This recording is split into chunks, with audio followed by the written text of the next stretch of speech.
Giancarlo Esposito has had a busy year in television, having starred in Better Call Saul, Kaleidoscope, and The Mandalorian. I'm Matt Noble of Gold Derby. I want to start off by asking you, Giancarlo, Gus Fring, you played the character for, I think, about 13 years. What what's something you learnt about him in the last year of playing him? In the last couple of years in Better Call Saul, I've learned to cultivate a certain vulnerability about Gus, which has been an interesting journey. You know, the threat of Lalo Salamanca had Gus on his heels. The threat that his whole plan could be ruined, um, in tandem with his wanting to take his revenge on the Salamancas, was a good thing for Gus. The other part of it was having such a great director in Michael Morris in season 6 of Better Call Saul that allowed me to start to think about Gus's life, how a man who is so close to the best and held together by the threads of his brain and having to think ahead of everyone else and be that very, very wily and intelligent villain. But what about his life? When does he get a chance to figure out how to relax, how to enjoy, how to that little opening that would allow him to think I can come back out. So basically, in season 6 of Better Call Saul, Gus is sequestered in a very small space, being very careful about showing his face for fear that that all of his plans may be given away or discovered by the Salamancas. Mm. And there's Gus has some very menacing scenes throughout the course of Breaking Bad and Better Call Saul, but sort of the landing point for Gus in this series is him sitting in a wine bar or in a bar over some wine, sort of looking for some human connection. How do you feel about that being sort of the final scene we saw of Gus in this story? I like it because, and that's what I was referring to at my last answer to your last question, because it finally he has the opportunity to let his guard down. Finally, he's able to relax. Lalo is dead. He can continue on forward with his plan. And so you see that very vulnerable opening where he wants to make a human connection other than a business one, and a connection that's about wine, a connection that could be personal, a fondness for this particular waiter that he's talking to, part of a routine. This is the other thing I like about it, that a routine in this episode that you can almost visualize him having done before. And then that moment where he shuts it all down and he realizes this is not the time. He can't allow himself this very simple pleasure, even if it's just a connection over a glass of wine, and it went nowhere else. He can't allow it, and so I like that we leave him that way, and I love this particular exit. Yeah. What as an actor, Giancarlo, as you're sort of sitting there looking at that wine as the waiters so waiter server's gone off, and you're staring at that wine for a moment. What's so cool about Better Call Saul is they let the characters breathe, they let them sit in those moments. What was going on in your head as you were, it's sort of maybe your last time playing Gus Fring? Oh, well, so it's a great question, but it takes me a bit out of the character. Mm. I mean, it's a great question. What's going on in my head really is about Gus, right? It really is about do I or don't I, do I or don't I? And so in this moment, maybe I can draw the correlation to how hard I work and do I or don't I take a vacation, right? But Yeah. in that moment, I wasn't thinking about possibly never playing this character again. It certainly came later for all of us as season 6 ended, that this is the end of an era and the end of a very special journey, possibly. And then as a human being, I start to think, there'll be a possibility, because in my brain, Gustavo Fring deserves the rise of Gus. He deserves if it were to be formulated in Vince's mind and Peter Gould's mind, even if it's 5 years from now, there's something about Gus's story that we still don't know. Like, so we know about Walter. We really know mostly all of Saul's story. We know most of Mike's story, right? But there is still a story behind Gus that we don't know. And so if there's anyone who could be hopeful that there is more to give, it's me, because I think he's a fascinatingly interesting character that one day we could possibly know more about. And like, it is so powerful, those quiet moments in the show for all the characters in Better Call Saul. And you're saying, like, you add in your head the do I or don't I as an actor as you're approaching that scene with Gus. What won out with the do you or don't you in that scene? Desire. I mean, for me, to play desire, to play the desire not to be lonely is one thing. To play the desire to allow someone to know me, right? So I relate to that in my life, because people know me in my life as Gus Fring or Moff Gideon or Stan Edgar or a plethora of other characters. And so who really knows me, and do I want them to know me, right? It depends on who that is, right? So I used to want fans to know me, but now they know me through a variety of different characters. So then I have to ask myself, what is the reveal for me? And it's the same for Gus. In that moment, I'm thinking, I desire to be known.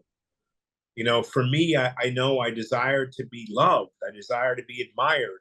I desire to be held. Thank goodness I have children, who I can, I have daughters who I become more and more real the more mature I get, because I'm able to ask. I tell them, ask for what you want. But do I tell myself to ask for what I want? I remember coming home to Austin, Texas when I was doing Revolution many years ago. My youngest daughter came to live with me, and we lived together for 5 years. And she was 10. And I walked in the door and she looked at me. She said, "Papa, are you okay?" I had been on the road for like 4 months. And she said, "What's going on?" And I looked at her and I said, "I just need to be held." And she put her arms out and she hugged me for 3 minutes, which is a long time.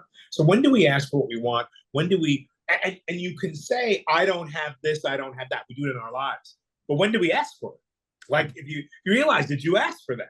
Like, so I asked for this life that I have, and I love it and embrace it, right? Every moment in public, someone noticed me, or someone's staring at me, or someone's taking a selfie when I don't know it. I love it because I asked for it. If we're able to realize, for me, the link with Gus is he hasn't asked for it, because he's got to maintain that facade to get what he wants. Does that make sense? Yeah, no, it definitely does. And I know you said maybe there could be, if Vince and Peter think of something later down the line, more of Gus's storytelling. I think a good prequel series from Better Call Saul could be also the story of, which would get you back into the series, the story of Lyle, Employee of the Month. Would be a fun explore. I love Lyle. Yeah, I love Lyle. I love those moments with Lyle and the employees at Pollos, after we have that moment of distress where Gus empowers them. See, that's a big part of my life, is to empower people. So to bring that into Gus, to say you're safe, it's okay, and to empower people to do their best, even if they're just cleaning the fryer, is a great thing for me. And a real connection between almost Jimmy and Gus, which is really interesting, is you're getting stitched up from a bullet wound from Lalo. You call Lyle to say, "Oh, don't come in tomorrow." You're gonna need to run the store for me today. Jimmy's off in prison and he's calling the Cinnabon guy going, "Hey, you're going to need to close up the shop. I'm not going to be in today." Just such a big life events going on, very dramatic things, and just a very sort of, oh no, got to make sure the stores run properly today for Gus and Jimmy, which was fun. Well, Little what I parallel. dig is that, for Gus, there's integrity. Yes. And that's an important thing. Mm. I mean, people, the regular customers are coming in to buy chicken. They don't know that Gus is laying there getting stitched up. He's thinking about someone other than himself. Yes. Right. What about it's not about money. What about my customers? Want them happy. What about my employees? Want them happy. And there's something to be said about this show in regard to a moral turpitude, but also an integrity, which to me speaks to all of us in a certain way, Yeah. And I enjoy playing with those elements within this show. Yeah. Did you, like, probably not, I'm guessing, but did you ever get the backstory to the Chicken Brothers from Los Polos Hermanos, the two mascots? Because I think it's so interesting that Gus is so alone in life, and this sort of chicken business empire is about two brothers. When he's up against... That's an interesting thing. I think it goes back to his cultivation of the chemists. I think it goes back to his relationship with Max Arciniega. I think it stemmed from there. I mean, he saw himself as having a partner in life, in science and in business with Max. And when that was taken away, his dream was shattered, right? The one brother is gone. And to me, that's what that represents. He's got to take over for both. Because certainly his partner would never be a Salamanca, because Gus is just much more particular than that, and much more thorough, much more caring, and much more diligent than any of the folks that he encounters who he regards as his enemies. Yeah, and I think something else you get to do in those final episodes is have a shootout with one of the Salamancas. That must have been fun to walk into a showdown with a Salamanca and walk out with your whole face. You're funny. Yeah. I see what you did there. Yeah. I really enjoy working with Tony Plana, and I love that the episodes played out the way they did. One moment that I really enjoy is going down into that lab with Mike and just looking around, and Mike's wondering what are you doing, but he's looking, he sees the cord. Many episodes before, he sees where the lights are tied in, it's all unfinished, it's all dirt, and he's thinking, and then he goes back home and he pulls up his pants and you don't see his gun there, and he's figured it out. He's figured out where it's going to end. I mean, it's the brilliance of Gus. So to get in that last moment, to me, is brilliant. We get teased. We're upstairs, and he's not answering his questions quick enough, and we're up by the laundry machine, and Lalo shoots him. You know what I mean? He's stunned. It's like, I may not make it downstairs to be able to have a chance to get to what I planted. I mean, it's crazy good writing. But to me, to have that showdown with Lalo, and to have it not be what you think. Like, for me as an actor, I want to go down there, know right where the gun is, punch him in the face, get to the gun and shoot him. But instead, it's awkward. It's funky. We don't know if he's going to make it.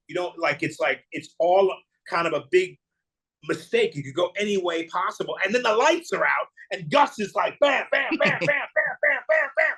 You don't know. You're like, holy shoot. So to me, I want to always go out or take someone out like a hero. But in a way, it's even better and more realistic that even though we figure out all the pieces, it still could go either way. Yeah, no, it's awesome. Just before we move on to some of the other TV work you've done this year, Better Call Saul, it's now finished. You've now seen the completion of that story. What do you think the greatest strength of that show was? I think it's character. I think it's character in writing and in Bob's performance. I think the greatest strength is that it's a show that you think has a more focused element to it. If you're going to compare it, and many people do, to Breaking Bad, it's not as good. It's good. It's better. It's this. It allows you to see more clearly. Again, Saul equal to Walter White in many ways. The struggle that we have with ourselves. But I think it's a show that is broader in many ways because you're dealing with more with the one human being who has decided to take up this personality, and that's what he's good at. He makes that decision. He's not at all torn, right? And he's not dying, right? So it changes the trajectory, and it allows you to grow. By the time I get into the show, here's the danger. Here's more danger. Here's more danger. And then you realize this guy's biggest danger, Saul, is himself because of the choice he's made. So it's a show that is opened up in a different direction. And I think the greatest strength is that it's not, doesn't have a conceit. It's not trying to be what the other show was. It's trying to be what it is. And you love Jimmy and you hate him. Yeah. And it's really marvelous. And I think when you guys won the Hollywood Critics Award, Bob said this was such a cool show because all the plot twists were in the characters' decisions and in how they changed and their choices. And that was so cool. And where does Jimmy land? It's very complicated. He makes steps to find accountability. He's also done things that are hard to I completely agree with you, Giancarlo. You've done some other work this year. You're in Kaleidoscope, which people could watch in a random order, the episodes. As an actor, how did you approach? Did you need to approach it differently, not knowing where the audience's entry point was going to be? Yeah, I did. I mean, normally in the world of Breaking Bad or Saul or Moff Gideon or Mandalorian, you get a show 4 days before you shoot it in writing, and so you have to read and formulate what you're going to do. Maybe it's 3 weeks, but no more than that. With Kaleidoscope, all the scripts were finished, and so the effort that daunted me was to know where I was in every moment, because I'm sort of you see the whole show through this character's eyes and his group. So I had 8 episodes, and I laid them all out on a very long table. I read each one, and then I was very specific about the timing and time period of where I was and what episode related to another. And then I had to measure my performance, because and also the disease of Parkinson's that Ray eventually develops. And so that it wouldn't throw you, but you'd see small little ticks that allowed you to go, oh, wait a minute. Oh, he's worse here than he was there.